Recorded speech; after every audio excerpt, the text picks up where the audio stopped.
Assalamualaikum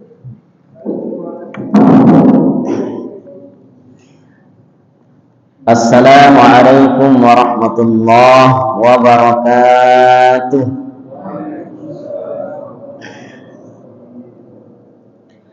Bismillahi bada'tu bi ismi walhamdulillahi haqqa hamdih alladzi la tatimmu as-salihati illa bih.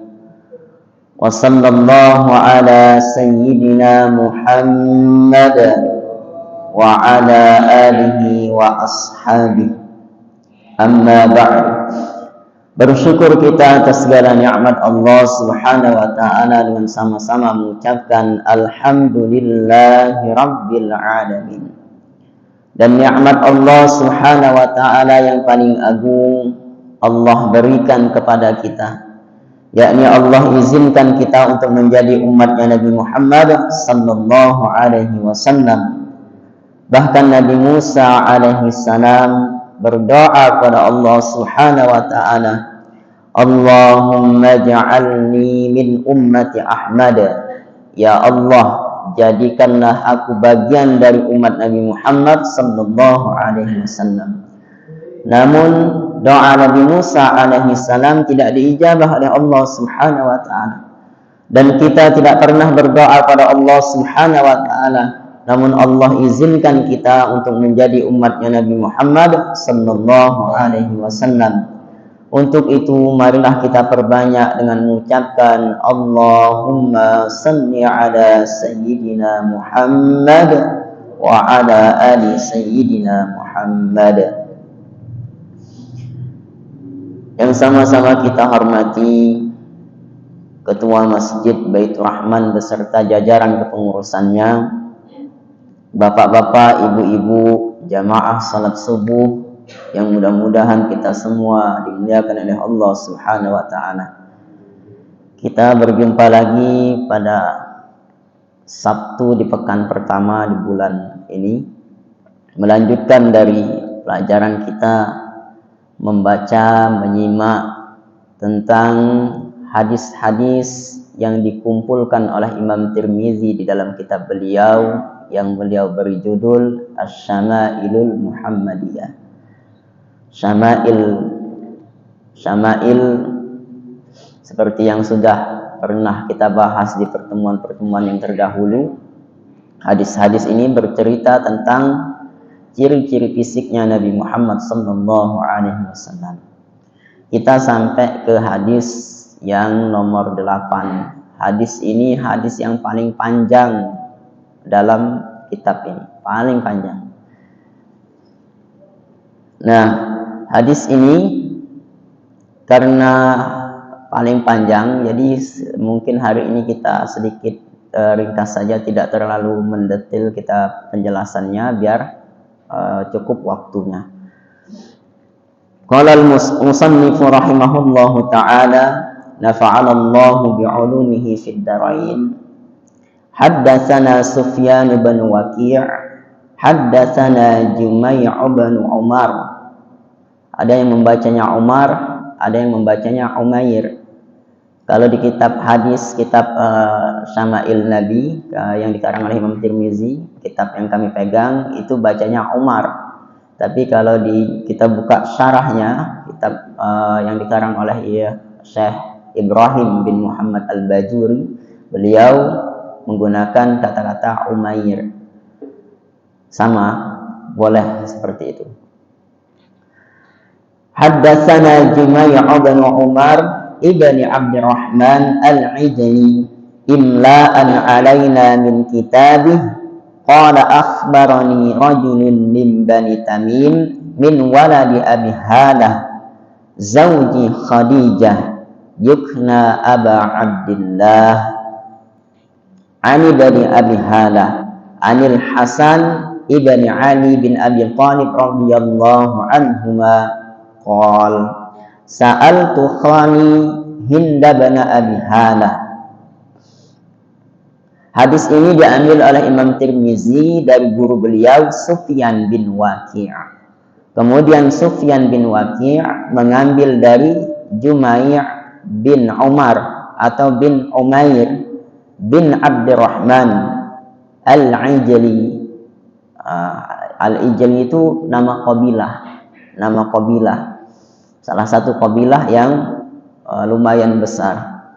Imla'an alaina min kitabih. Jumai' ini mengimla'kan, mendiktekan dari catatan di kitabnya. Nah, jadi tradisi ulama-ulama hadis itu kayak itu. Jadi ulama hadis itu ada yang mendapat gelar siqah. Siqah itu artinya dia masuk kualifikasi sebagai orang yang adil, orang yang bertakwa. Kemudian dia juga dhabit. Dhabit itu cerdas, ingatannya kuat, tidak pelupa. Kalau kita yang narok pena sering lupa, sudah tidak bisa terjadi riwayat hadis. Bayangkan pena aja lupa, kayak mana tulisan sendiri. Nah, ulama-ulama dulu itu luar biasa kekuatan ingatan beliau itu. Dan bahkan beberapa riwayat kita baca, salah satu ulama yang terkenal dengan kekuatan ingatannya itu Imam Syafi'i. Imam Syafi'i itu saking kuatnya hafalan beliau, ketika membaca, banyak dikisahkan di riwayat-riwayat, ketika membaca kitab, kalau beliau membaca kitab harus ditutup yang sebelahnya. Misalkan membaca yang sebelah kanan, yang sebelah kirinya harus ditutup. Kenapa? Takut hafal. Tapi pernah kejadian Imam Syafi'i itu hafalannya berantakan. Kenapa? Dan beliau mengadukan hal tersebut kepada guru beliau. Kenapa hafalan beliau bisa seperti itu? Ternyata setelah beliau introspeksi, ingat-ingat kembali, ternyata beliau pernah melewati pasar sebelum hadir ke majelis itu. Lewat pasar, kemudian terlihat tumitnya perempuan. Terlihat tumitnya perempuan tersingkap pakaiannya. Nah, itu bisa membuat rusaknya hafalan Imam Syafi'i. Kira-kira kenapa Imam Syafi'i bisa tahu kalau penyebab rusak hafalan beliau itu gara-gara melihat tumitnya perempuan tersebut? Kenapa? Ya sebab cuma itulah maksiat yang dilakukan oleh Imam Syafi'i. Kalau kita ini tidak ketahuan lagi apa penyebab hilang hafalan kita. Kelihatan betis kah? Kelihatan paha kah? Kelihatan leher kah? Tidak ketahuan lagi. Kalau Imam Syafi'i langsung tahu, oh penyebab hilang hafalannya itu, rusak hafalannya karena melihat tumitnya perempuan. Kalau kita hari ini tidak ketahuan lagi apa penyebabnya. Lalu sudah banyak penyebabnya. Entah itu kena micin kah? Entahkah itu kena banyak berseliweran di HP, TV dan lain sebagainya. Nah, ini semua menjadi contoh bagi kita bahwa sangat luar biasa ulama-ulama itu menjaga pandangan, menjaga ilmu beliau, menjaga kedudukan beliau. Kemudian akhbarani rajulun min Bani Tamim min waladi Abi Halah zawji Khadijah. Dan hadis ini diambil beliau dari Bani Tamim, salah seorang yang berasal dari Bani Tamim. Bani Tamim ini salah satu bani yang luar biasa, lumayan terkenal, luar biasa terkenalnya. Sama halnya terkenalnya dengan Quraisy dan lain sebagainya. Min waladi Abi Halah zawji Khadijah.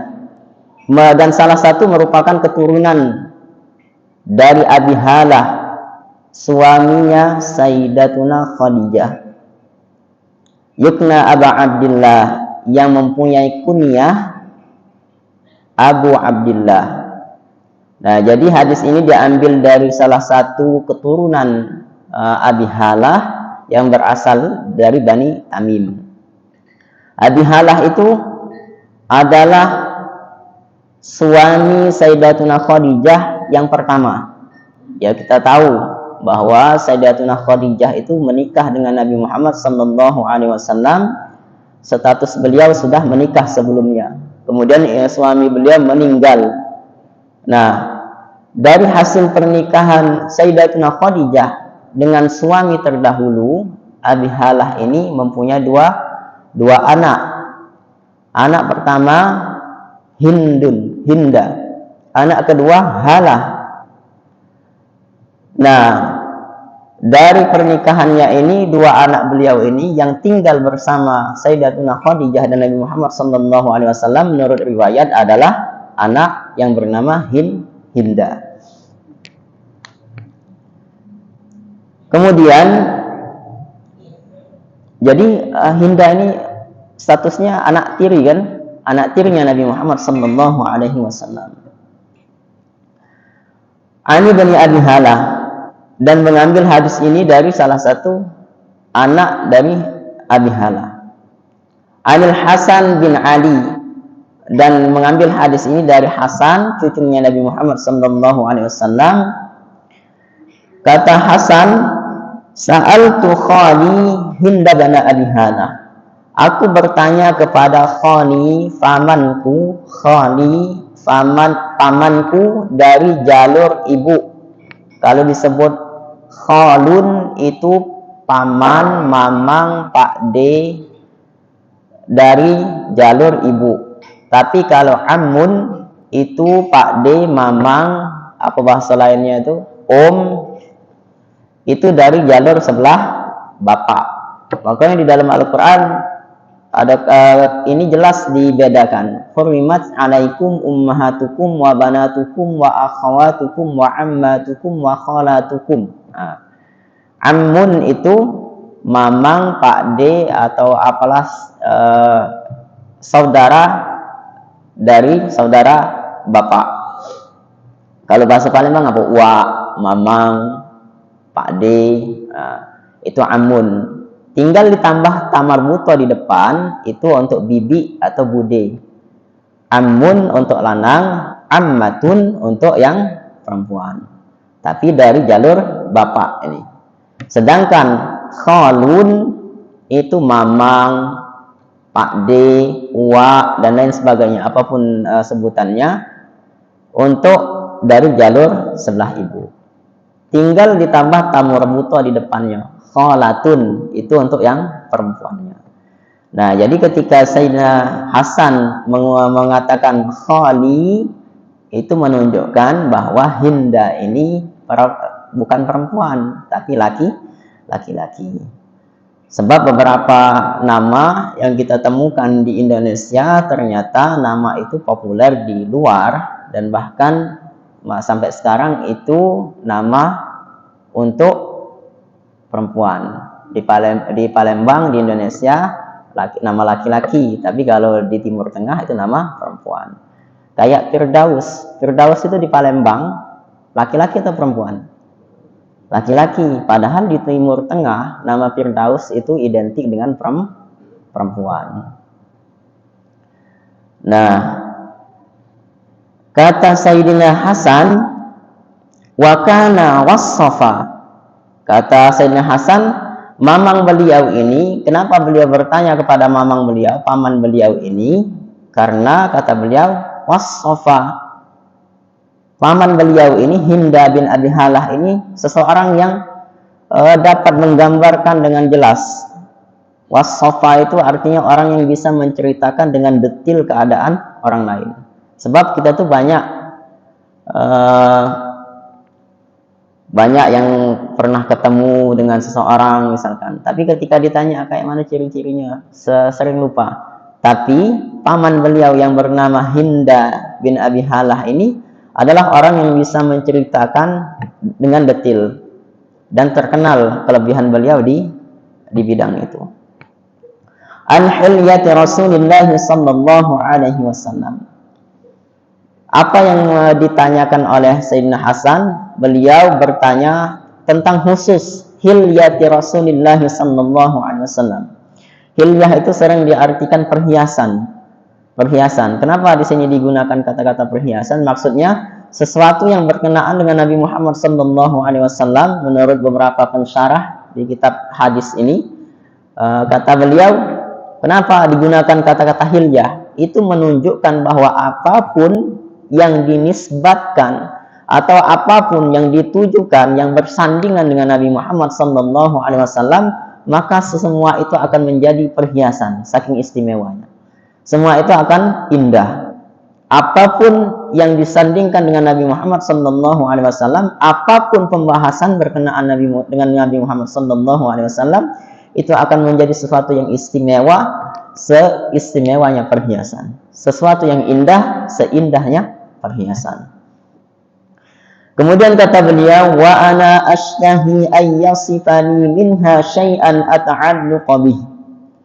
Dan aku ingin mendapatkan kisah yang aku dengar dari pamanku ini, ata'alluqa bih, menjadi kenang-kenangan, menjadi keterikatan antara aku dengan Nabi Muhammad sallallahu alaihi wasallam. Ini maksud Sayyidina Hasan meminta diceritakan dari paman beliau ini. Ya, kita tahu bahwa Sayyidina Hasan ini memang cucunya Nabi Muhammad sallallahu alaihi wasallam dan bertemu dengan Nabi Muhammad sallallahu alaihi wasallam, bahkan bermain dengan Nabi Muhammad sallallahu alaihi wasallam. Tapi ketika Nabi Muhammad sallallahu alaihi wasallam tidak berada lagi di dunia, beliau usianya masih usia belia, masih usia anak-anak. Jadi kenang-kenangannya itu tidak terlalu banyak, tidak terlalu dalam terpendam di ingatan beliau. Maka beliau ingin menceritakan ulang, ingin diceritakan ulang oleh paman beliau.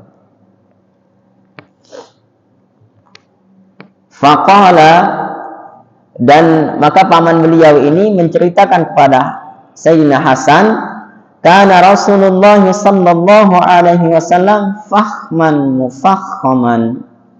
Kata beliau bahwa Nabi Muhammad sallallahu alaihi wasallam ini adalah sosok fakhman mufakhaman, sosok yang agung, sosok yang dihormati, sosok yang terhormat. Kemudian kata beliau, ya tala'la'u wajhu. Wajah beliau itu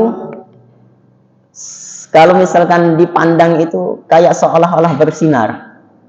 Wajah beliau itu ketika dipandang cerah. Wajah beliau itu tidak kusam. Dan inilah yang diceritakan oleh paman beliau, luar biasanya wajah Nabi Muhammad sallallahu alaihi wasallam. Dan ini adalah keistimewaan yang diberikan oleh Allah Subhanahu wa taala kepada Nabi Muhammad sallallahu alaihi wasallam dengan wajah beliau yang mulia. Wajah beliau itu ketika dipandang seperti seumpama bersinar seolah-olah kita melihat bulan Badar, bulan purnama. Dan bisa kita contohkan beberapa teman kita yang memang mempunyai kulit wajah yang cerah, kemudian tidak kusam, dan itu tergambar dari keturunan Nabi Muhammad SAW yang kita lihat pada hari ini. Itu tergambar jelas di anak keturunan beliau. Wajah beliau itu wajah-wajah yang enak dipandang, wajah-wajah yang kayak ada sinar, enak dilihat. Dan itu merupakan bagaimana kita melihat anak keturunan beliau yang wajahnya kayak itu, apalagi Nabi Muhammad sallallahu alaihi wasallam. Dan bahkan di beberapa kisah pernah kita temukan, pernah kita ceritakan, ada beberapa sahabat yang melihat bulan purnama, kemudian di satu frame yang lain beliau melihat Nabi Muhammad sallallahu alaihi wasallam keluar, dan beliau bandingkan melihat rembulan dengan Nabi Muhammad. Maka kata beliau, Nabi Muhammad lebih indah ketimbang rembulan. Dan ini gambaran keindahan fisik Nabi Muhammad sallallahu alaihi wasallam. Makanya itu setiap orang yang berjumpa dengan Nabi Muhammad sallallahu alaihi wasallam pasti berkesan pertama kali. Nah, Abu Jahal, Abu Lahab itu ketika berjumpa dengan Nabi, mereka tidak berani memandang wajah Nabi Muhammad sallallahu alaihi wasallam. Sebab ketika seseorang yang memandang wajah Nabi Muhammad sallallahu alaihi wasallam, pasti muncul rasa kekaguman, rasa segan melihat Nabi Muhammad SAW. Abu Jahal, Abu Lahab tidak mau melihat tersebut. Dan bahkan beberapa riwayat di dalam kisah kita temukan Abu Lahab dan Abu Jahal itu ketika Nabi lewat, mereka memalingkan wajah atau menutup muka mereka. Sakingnya tidak mau terpengaruh oleh keindahan wajah Nabi Muhammad SAW. Kemudian selanjutnya kata beliau, atwala minal marbu' wa aqsara minal musyazzab. Kata beliau, Nabi Muhammad SAW itu atwala minal marbu', tinggi, postur badan beliau itu tinggi dari kebanyakan orang yang berbadan sedang. Jadi tinggi beliau itu kalau misalkan diukur dari tinggi badan yang sedang, maka beliau itu termasuk tinggi. Tapi ada tambahan, wa aqsara minal musazzab. Tapi beliau itu, musazzab itu diartikan tinggi kurus yang ekstrim tingginya. Nah, Nabi Muhammad digambarkan wa aqsara minal musazzab. Nabi Muhammad tidak setinggi seorang yang tinggi kurus tersebut. Jadi tinggi Nabi Muhammad itu kalau dibandingkan yang sedang, badan beliau, postur beliau tinggi, tapi tingginya yang proporsional, tidak terlalu menjulang tinggi yang digambarkan wa aqsara minal musazzab. Musazzab itu tinggi kurus yang terlalu ekstrim.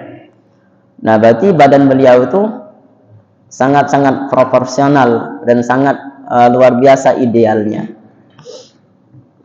Selanjutnya kata beliau, azimal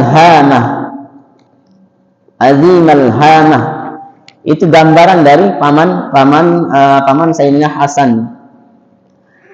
Itu menunjukkan azimal hamah itu untuk menunjukkan bentuk kepala Nabi Muhammad SAW, bentuk kepala yang mulia Nabi Muhammad SAW. Ini kalau diartikan benar-benar diartikan letterlek, azimal hamah, besar kepala. Tapi bukan itu yang dimaksud hadis ini. Maksudnya adalah postur, bentuk kepala Nabi Muhammad SAW itu sesuai, proporsional dengan bentuk badan beliau. Karena bukan body shaming ya, bukan ingin menjelekkan postur badan seseorang. Ada beberapa orang itu yang kita temukan badannya itu kekar, besar, tapi kepalanya kecil. Itu tidak enak dipandang. Tapi beliau ini proporsional badan beliau. Kemudian selanjutnya, rajulas sya'r. Ini menunjukkan rambut beliau itu bergelombang.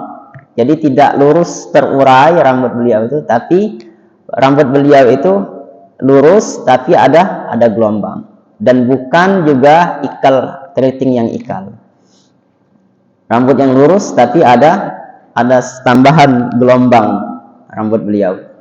Kemudian selanjutnya, inil faraqat aqiqatuhu faraqa wa ila fala yujawizu sya'ruhu syahmata udhunayhi idza huwa waffara. Rambut beliau itu, nah ini bisa kita buka di pembahasan selanjutnya. Ada pembahasan khusus di rambut Nabi Muhammad SAW, gaya rambut Nabi Muhammad SAW.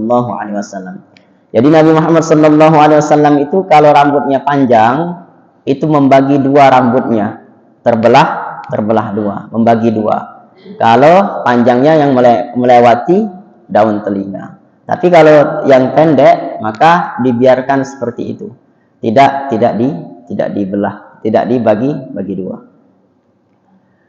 Azharul laun, azhar itu artinya terang.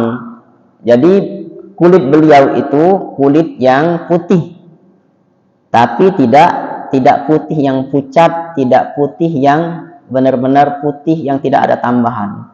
Tapi badan beliau itu, kulit beliau itu azharul laun. Digunakan kata-kata azharul laun. Azhar itu menunjukkan kulit beliau itu putih yang kemerah-merahan. Jadi kulit beliau itu putih, bersih, tapi ada campuran warna kemerah-merahan. Nah, makanya itu di beberapa riwayat yang lain kita temukan ketika Nabi Muhammad SAW itu marah, maka kelihatan ada urat di dahi beliau. Itu karena badan beliau itu putih. Kalau kita yang hitam ini tidak kelihatan. Kalau marah, urat yang mana aja keluar. Ternyata kalau kita marah ini urat leher yang ngentang. Nah, ini yang kelihatan. Tapi ke beliau yang kelihatan itu urat di sini itu kelihatan, kerutannya itu kelihatan. Itu menunjuk kalau beliau seperti itu, sahabat tahu bahwa Nabi Muhammad sedang marah. Kemudian selanjutnya wasi'al jabin. Ini untuk menunjukkan dahi beliau itu yang lebar. Maksudnya dahi beliau itu proporsional dengan wajah beliau. Nah, bentuk-bentuk yang seperti ini tidak menjadi sesuatu yang diharuskan oleh syariat kita menirunya, karena kita memang Allah ciptakan seperti ini. Tidak bisa kita mau operasi plastik biar kulit kita putih kemerahan, tidak bisa, karena memang hal ini berbeda. Jadi ada sesuatu yang bisa kita tiru dari Muhammad SAW, yakni yang berkenaan tentang syariat. Tapi ada beberapa hal yang memang dikhususkan untuk Nabi Muhammad SAW yang kita tidak bisa meniru hal tersebut. Maka ada pembahasan kitab yang lain yang dikarang oleh ulama, khasais, kekhususan yang memang ditujukan kepada Nabi Muhammad SAW. Dan itu tidak bisa kita tiru.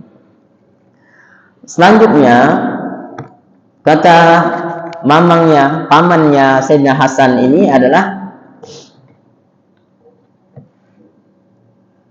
azajjal hawajib sawabiha fi ghairi qaran bainahuma irqun yudirruhul ghadabu aknal irnin lahu nur ya'lu yahsabuhu man la yata'ammalhu ashamma kasal lahyah sahlal khadain dali'al fahmi muflajal asnan. Nah, kata beliau ini juga untuk menunjukkan bahwa beliau itu sangat proporsional wajah beliau itu, dan ini menjadi hal yang sangat sulit ditiru oleh orang-orang yang memang tidak Allah takdirkan mempunyai wajah seperti itu. Kata beliau, yang disebut dengan wasi al-jabin itu adalah dahi beliau itu yang lebar yang memang proporsional, bukan dahi yang lebar yang karena kelebaran dahi beliau itu mohon maaf karena rambut yang pelontos. Nah, maka dahinya menjadi lebar, bukan, tapi memang dahi Nabi Muhammad SAW itu lebar selaras dengan bentuk wajah Nabi Muhammad SAW. Kemudian kata-kata yang selanjutnya yang digunakan al-hawajib itu artinya alis. Hajib itu artinya alis. Alis itu yang di atas ini. Kalau yang ini bulu mata. Nah, alis beliau itu sangat indah dan tidak menyambung antara alis yang satu dan alis yang lain. Panjangnya itu kelihatan lembut ketika dipandang, itu lembutnya alis Nabi Muhammad SAW itu ketika dipandang kelihatan sempurna alis beliau itu. Dan kemudian kata-kata yang digunakan sawabil itu merupakan jamak dari sabillah yang mengandung pengertian al-kamilah at-tammah, sempurna. Jadi alis beliau itu benar-benar indah, terukir, sempurna.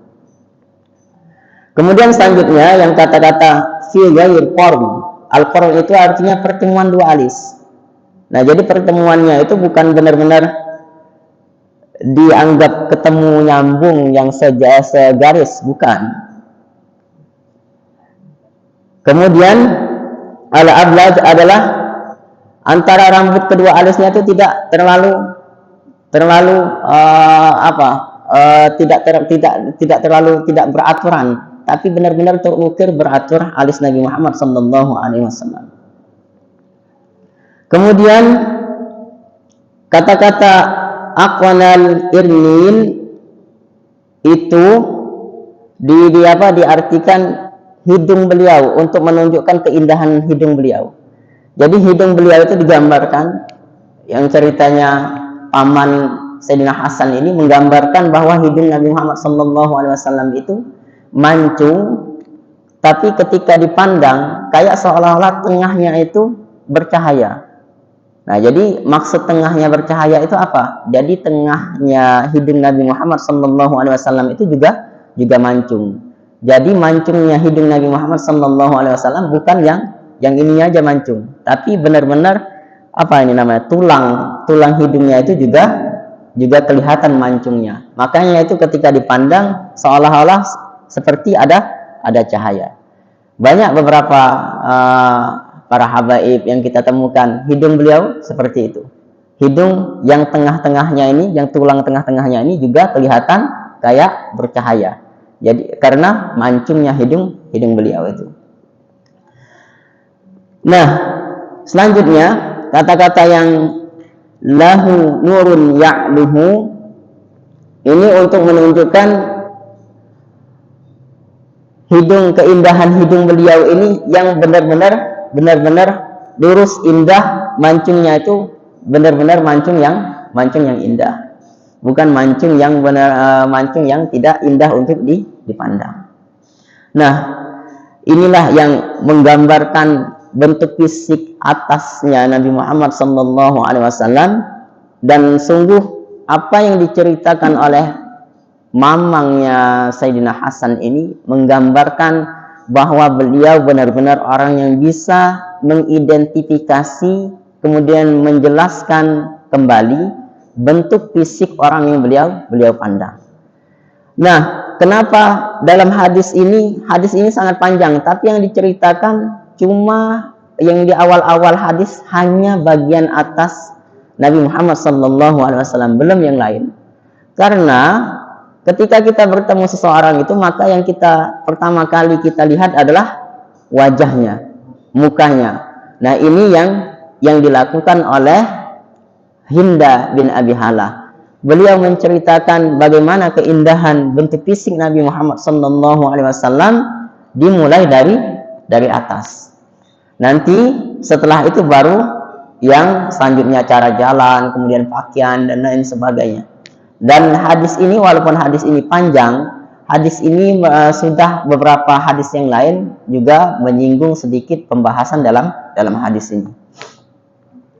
Nah, bapak-bapak, ibu-ibu, jamaah salat subuh yang dimuliakan oleh Allah Subhanahu wa taala, dalam hadis ini dapat kita ambil gambaran bagaimana keindahan fisik Nabi Muhammad SAW, dan ini menjadi pelajaran bagi kita semua bahwa benar-benar Allah memberikan fisik terbaik pada Nabi Muhammad SAW.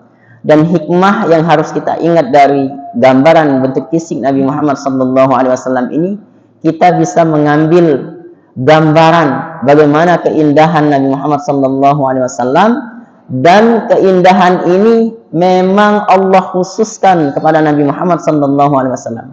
Tapi ingat, ini tidak harus ditiru, karena bentuk fisik ini bukan bagian yang disyariatkan. Yang harus kita tiru itu adalah hal-hal yang berkenaan dengan syariat. Makanya itu yang disebut dengan sunnah. Maksudnya itu sesuatu hal yang memang digambarkan, diajarkan oleh Nabi Muhammad SAW tentang ibadah. Makanya di beberapa ulama itu membedakan antara hadis dengan sunnah. Hadis itu bisa diartikan sesuatu hal yang berkenaan dengan Nabi Muhammad SAW dari Nabi Muhammad lahir sampai Nabi Muhammad meninggal, semuanya umum. Tapi yang disebut dengan sunnah itu hanya berkenaan tentang syariat. Nah, itu bedanya. Walaupun ada beberapa ulama yang menyamakan. Nah, sudah jam 6 15. Mungkin akan kita lanjutkan di pertemuan-pertemuan selanjutnya. Nanti di bulan Ramadan kalau jadi kami bertukar jadwal dengan Habib Hasan. Habib Hasan di Ahad pertama, saya dipinta Habib Hasan di Sabtu kedua, Habib Hasan di Sabtu pertama. Kemudian setelah Ramadan kembali jadwal normal seperti biasa. Demikian, mudah-mudahan bermanfaat, mudah-mudahan kita mendapat gambaran dari bentuk fisik Nabi Muhammad SAW. Walaupun dalam hadis ini baru kita kisahkan, kita ceritakan bentuk fisik bagian atas dari Nabi Muhammad SAW. Sebagaimana yang kita tahu bahwa pengetahuan tentang sebagaimana yang disampaikan oleh Imam Ibrahim bin Muhammad Al-Bajuri, bahwa bagian dari hilyati Nabi Muhammad SAW, gambaran tentang Nabi Muhammad SAW, ini bagian dari ilmu yang harus kita pahami, yang harus kita ketahui, dan meyakini, mempercayai bahwa fisik Nabi Muhammad SAW itu adalah bentuk fisik terbaik yang Allah berikan. Itu bagian dari keharusan bagi kita semua untuk mempercayai hal yang tersebut. Itu menurut beberapa pensyarah dari kitab Imam Tirmizi. Assalamualaikum warahmatullahi wabarakatuh.